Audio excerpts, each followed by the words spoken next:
ఎన్నో అంతర్గత భేటీలు, అప్పుడప్పుడు విందులు, నాయకత్వ మార్పు లేదంటూనే లోగుట్టుగా పైరవీలు, అనేక ట్విస్టులతో రసవత్తరంగా సాగింది కన్నడ రాజకీయం. అయితే సిద్ధరామయ్య కుర్చీ దిగడంతో క్లైమాక్స్ చేరుకున్నట్లు కనిపిస్తున్నా సినిమా ఇంకా అయిపోలేదు. డీకే శివకుమార్కు పట్టాభిషేకం చేస్తారా అంటే అవుననే సమాధానం వస్తున్నా ఇంకా సస్పెన్స్ కొనసాగుతూనే ఉంది. ఇప్పుడు బాల్ హైకమాండ్ కోర్టులో పడింది. కొత్త ముఖ్యమంత్రి ఎంపికకు సన్నాహాలు ముమ్మరంగా సాగుతుండగా సిద్ధరామయ్య ఖర్గేతో పాటు రాహుల్ గాంధీతో సమావేశమయ్యారు. సీఎం పదవిని వదులుకున్న సిద్ధరామయ్య భారీగానే డిమాండ్లు పెట్టినట్లు తెలుస్తోంది. తన కుమారుడితో పాటు విధేయులకు మంత్రి పదవులు ఇవ్వాలని గట్టిగానే లాబియింగ్ చేస్తున్నట్లు సమాచారం. ఈ క్రమంలో రేపు సాయంత్రం కాంగ్రెస్ శాసనసభాపక్షం భేటీ కానుండటంతో ఆసక్తి నెలకొంది. ఈ అంశంతోనే ఇవాల్టి గ్రౌండ్ రిపోర్ట్ ను స్టార్ట్ చేద్దాం. కర్ణాటక రాజకీయ పరిణామాలను బెంగళూరు నుంచి మా ప్రతినిధి శ్యామ్ లైవ్ లో అందిస్తారు. Shyam, over to you.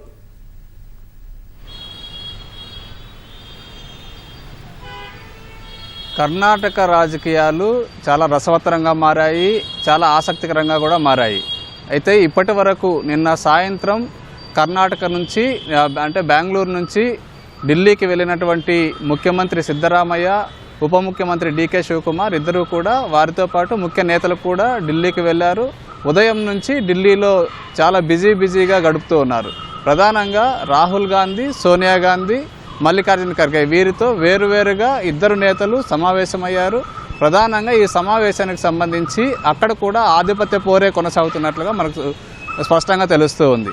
ప్రధానంగా డీకే శివకుమార్ వర్గం ఒకటి ఉంటుంది, సిద్ధరామయ్య వర్గం ఒకటి ఉంటుంది. ఈ రెండు వర్గాలు సిద్ధరామయ్య కుర్చీ దిగినా కూడా, రాజీనామా చేసినా కూడా, డీకే శివకుమార్ ఒకవేళ ముఖ్యమంత్రి అయినా కూడా ఆయన మంత్రి కేబినెట్లో తనకు అనుకూలంగా ఉన్నటువంటి వారు, తనకు ఎంతో నమ్మకంగా ఉన్నటువంటి వారు వారినే ఈ కొత్త మంత్రిమండలిలో కూడా ఉండాలి, కొత్త క్యాబినెట్లో కూడా ఉండాలని చెప్పి ఆయన పట్టుబడుతూ ఉన్నారు. దీంతో పాటు తన కుమారుడు యతీంద్రను కూడా ఉప ముఖ్యమంత్రిని చేయాలి, ఉప ముఖ్యమంత్రితో పాటు కీలకమైన 3 నుంచి 4 శాఖలు ఆయన తన కుమారుడికి ఇవ్వాలని చెప్పి ఆయన పట్టుబడుతున్నారు. ఇప్పటికే తన కుమారుడు ఎమ్మెల్సీగా యతీంద్ర కొనసాగుతున్నారు. ఆయనకు ఈ ఉప ముఖ్యమంత్రితో పాటు 3 శాఖలు, కీలకమైన శాఖలు ఇవ్వాలని చెప్పి పట్టుబడుతూ ఉన్నారు.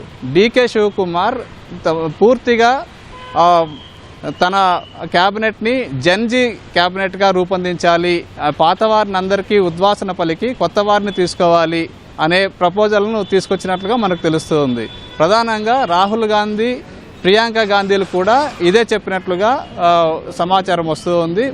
రాహుల్ గాంధీ, ప్రియాంక గాంధీ కొత్త వారికి అంటే 2028లో కర్ణాటకలో ఎన్నికలు జరగనున్నాయి. ఈ ఎన్నికల నేపథ్యంలోనే కొత్త వారిని తీసుకోవాలి, కొత్త వారితోనే మొత్తం కూర్పు ఉండాలి, సామాజిక సమీకరణలు, ప్రాంతీయ వారీగా సమీకరణలు ఈ రెండింటిని పరిశీలించి ఈ రెండింటిని సమతుల్యం చేసుకోవాలని చెప్పి ఇప్పటికే భావిస్తున్నారు. అందులో భాగంగా జన్జీ మంత్రిమండలిని ఏర్పాటు చేయాలి అనేది కూడా ప్రపోజల్ వచ్చింది. అయితే ఇంతవరకు ఎవరికి ఎలాంటి హామీ ఇవ్వలేదు.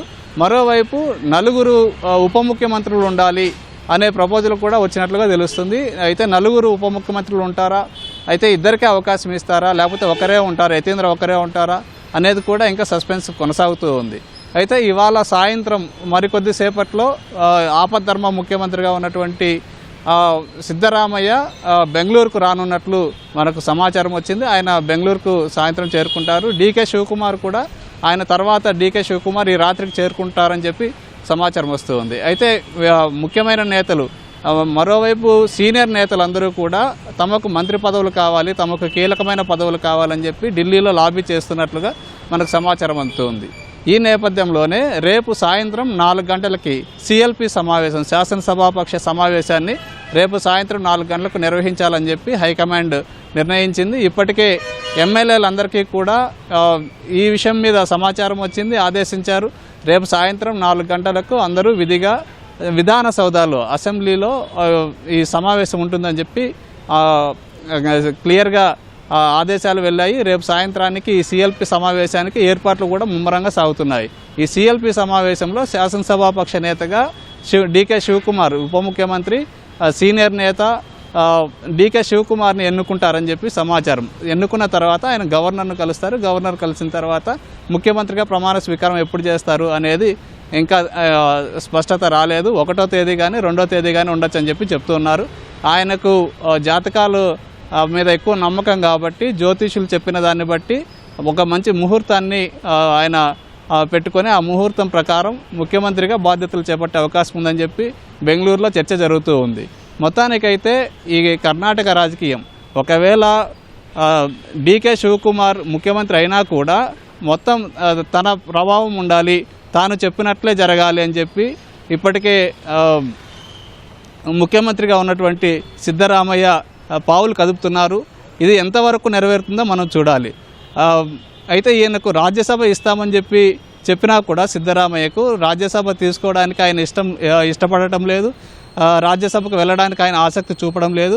ఈ విషయాన్ని క్లియర్గా రాహుల్ గాంధీకి చెప్పినట్లుగా మనకు సమాచారం అందుతుంది.